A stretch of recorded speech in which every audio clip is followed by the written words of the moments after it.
हमारे लोग जो है वो डेटा देखते नहीं हैं। अगर आप डेटा नहीं देखेंगे तो आपको अपना भाई दुश्मन लगेगा।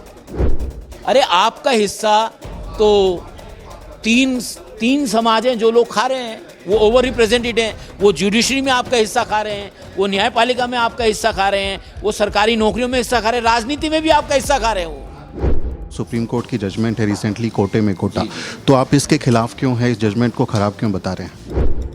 इंदिरा साहनी केस का जजमेंट ये कहता है शेड्यूल कास्ट और शेड्यूल ट्राइब के पास कोई क्रीमी लेयर नहीं लगाई जा सकती है, ये लगाता है। उन्होंने कहा कोई कैटेगराइजेशन नहीं हो सकता, ये कहता है। तो हमारा मानना ये है कि सुप्रीम कोर्ट के जो लर्नेड जज हैं उनको अपने गृहबान में झांकना चाहिए कि क्या वो इस बात के काबिल थे कि वो इस जजमेंट को दे सकते हैं। कम्युनिटी जो कि शेड्यूल कास्ट की कम्युनिटीज़ हैं वो खुद इस बात की मांग कर रही हैं, आंदोलन कर रही हैं कि हमको जो है बंटवारा कर दो। विद इन कम्युनिटीज़ जो डिमांड है उसको आप कैसे देखते हैं कि जिनको नहीं मिला है अभी तक उनको क्लासिफिकेशन से फ़ायदा हो सकता है? गवर्नमेंट ऑफ इंडिया के पास, स्टेट गवर्नमेंट के पास every schedule caste, every schedule tribe, every OBC जो भी नौकरी में है उसके इंडिविजुअल कास्ट का डेटा है। लेकिन सरकार जानबूझ के डेटा नहीं दे रही जिससे कि दलित आपस में लड़ें। कुछ कम्युनिटीज़ ने सबसे ज़्यादा रिसोर्सेज पे कब्जा क्यों कर लिया, उस पर बात ना करके हम आपस में आ गए हैं कि एससी का आरक्षण चमार खा गए, एसटी का आरक्षण मीणा खा गए, ओबीसी का यादव खा गए। With in communities divide and rule का एक ये पूरा एजेंडा है क्या? अगर 3 जातियाँ 60% सीटें ले रही हैं तो किसका हिस्सा खा रही हैं? वो इन्हीं कास्ट का हिस्सा खा रही हैं जो कास्ट जो कैटेगराइजेशन के लिए लड़ रही हैं, जो कास्ट अपने रिजर्वेशन को पूरा कराने के लिए लड़ रही है, उन्हीं का हिस्सा है। हम क्या कर रहे हैं कि हम मिलकर अपने हिस्से को लेने की बजाय हम आपस में लड़ रहे हैं। क्रीमी लेयर नहीं होना चाहिए, लेकिन सब क्लासिफिकेशन पर सरकार चुप है, उसने इसके बारे में कोई कुछ नहीं कहा। तो सरकार क्या बस ये थोड़ा कहे कि डैमेज कंट्रोल करने की कोशिश कर रही है, लोगों को थोड़ा भ्रम में डालने की कोशिश कर रही है? ये झूठों की सरकार है। ये दलितों के साथ, आदिवासियों के साथ, पिछड़ों के साथ, माइनॉरिटी के साथ, सबके साथ झूठ बोलती है, उनके साथ विश्वासघात करती है। क्या ये 2 अप्रैल 2018 जैसा आंदोलन होगा? इस आंदोलन को कामयाब बनाया जाएगा? क्या तैयारी है? सरकार संयम से काम ले और सरकार सिचुएशन को खराब ना करे। जय भीम साथियों, बहुत बहुत स्वागत है आपका हमारी इस खास पेशकश में। इस वक्त मैं दिल्ली के प्रेस क्लब ऑफ इंडिया में मौजूद हूँ और मेरे साथ नेकडोर यानी national confederation of Dalit and Adivasi organisations के चेयरमैन हैं अशोक भारती जी, जिन्होंने एक प्रेस कॉन्फ्रेंस किया है कोटे में कोटा यानी आरक्षण का जो बंटवारा हुआ है और साथ ही 21 अगस्त को जो भारत बंद का कॉल किया गया है उसके संदर्भ में इन्होंने प्रेस कॉन्फ्रेंस किया। अशोक जी, ये मैं आपका देख रहा हूँ मेमोरेंडम, इसमें 9 मांग आपने रखी हैं और साथ में सबसे जो पहली मांग है वो सुप्रीम कोर्ट की जजमेंट है रिसेंटली कोटे में कोटा, तो आप इसके खिलाफ क्यों है? इस जजमेंट को खराब क्यों बता रहे हैं? देखिए, ये जजमेंट जो है 7 जजों की बेंच का है और ये कन्वेंशन है, ये रूल ऑफ लॉ है कि कोई लोअर बेंच हायर बेंच के जजमेंट को कैंसिल नहीं कर सकती, पलट नहीं सकती। इस केस के अंदर सुप्रीम कोर्ट ने एसेंशियली यही किया है। इंदिरा साहनी केस का जजमेंट ये कहता है शेड्यूल कास्ट और शेड्यूल ट्राइब के पास कोई क्रीमी लेयर नहीं लगाई जा सकती है, ये लगाता है। उन्होंने कहा कोई कैटेगराइजेशन नहीं हो सकता, ये कहता है। तो हमारा मानना ये है कि सुप्रीम कोर्ट के जो लर्नेड जज हैं उनको अपने गृहबान में झांकना चाहिए कि क्या वो इस बात के काबिल थे कि वो इस जजमेंट को दे सकते हैं।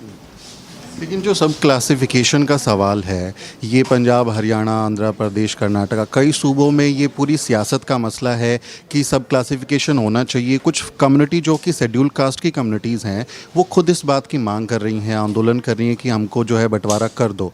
विद इन कम्युनिटीज़ जो डिमांड है उसको आप कैसे देखते हैं कि जिनको नहीं मिला है अभी तक उनको क्लासिफिकेशन से फ़ायदा हो सकता है?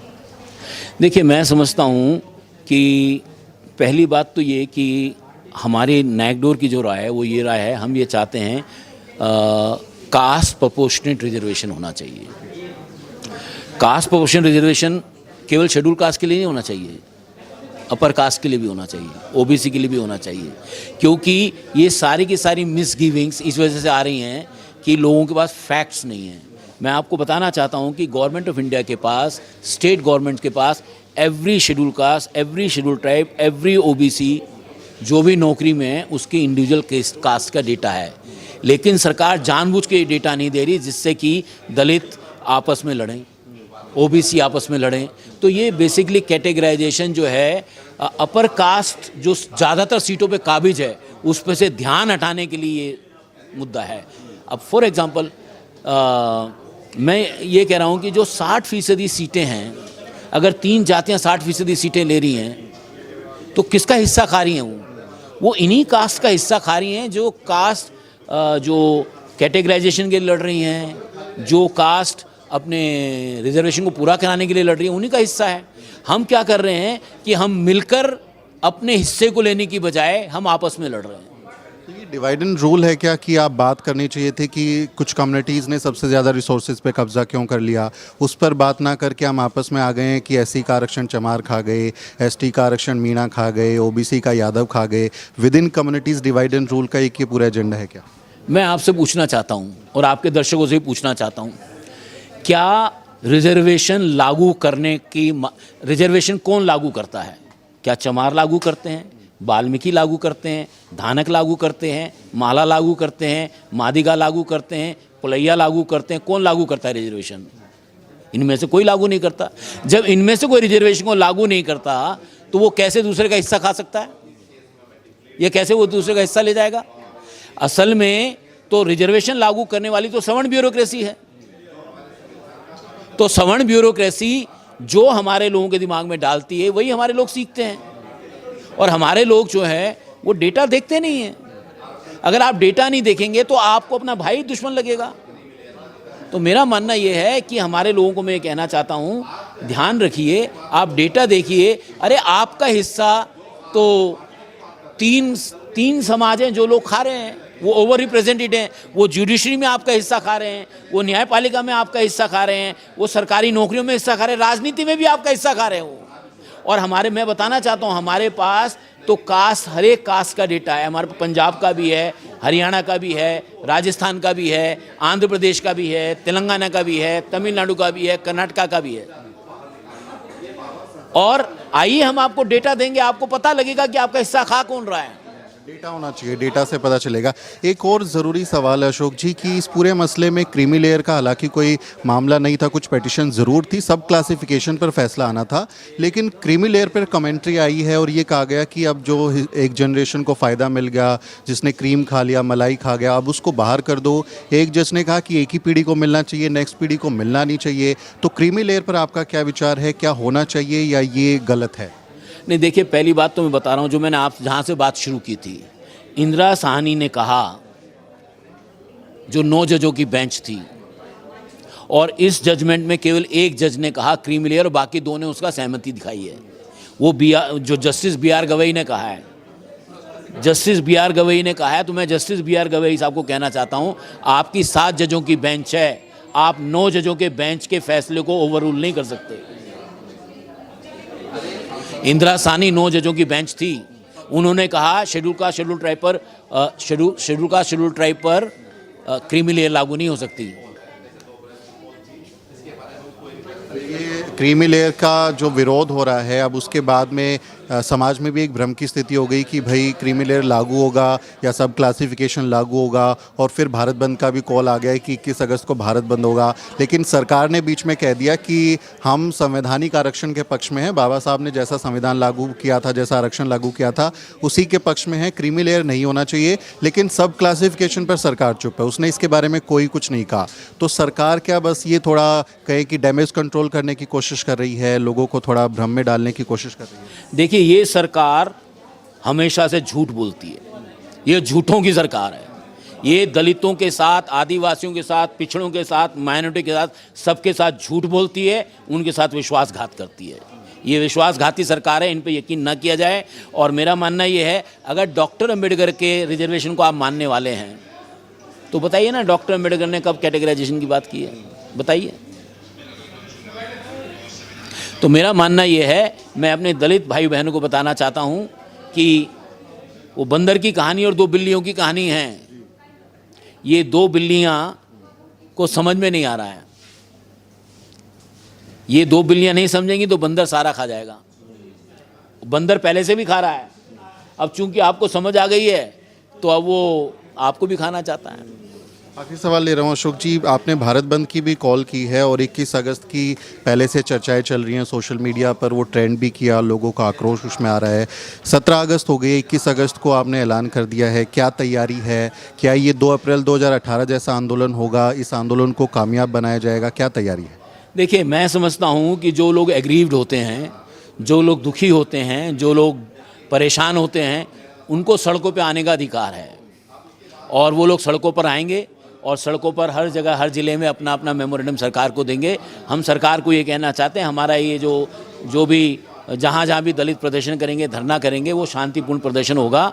सरकार संयम से काम ले और सरकार सिचुएशन को ख़राब ना करे। लेकिन हम ये ज़रूर कहना चाहते हैं, जब तक इस फैसले को निरस्त नहीं किया जाएगा, ये लड़ाई चलती रहेगी।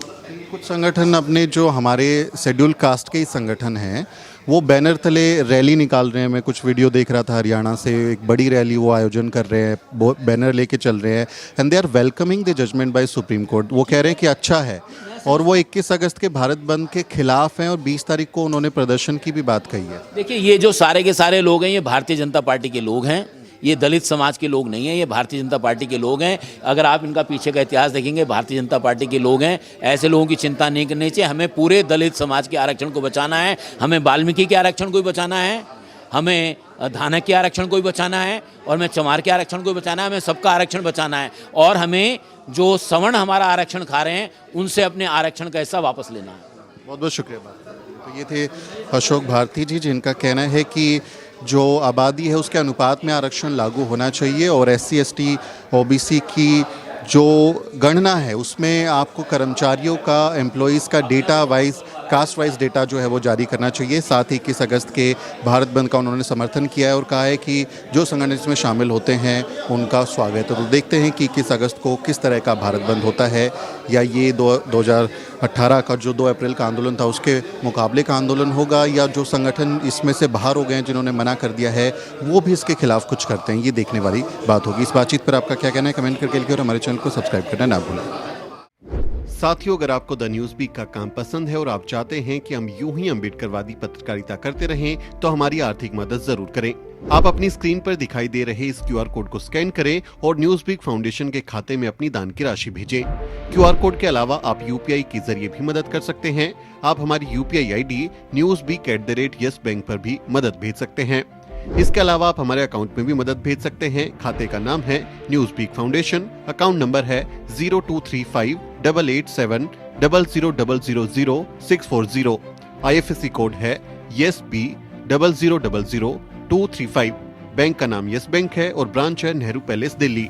आप डोनेशन के एवज में इनकम टैक्स में भी छूट पा सकते हैं। डोनेशन की रसीद पाने के लिए ट्रांजैक्शन का स्क्रीनशॉट हमें भेजें। टाइप करें डोनेशन स्पेस आपका नाम और हमें 8595794224 पर व्हाट्सएप करें।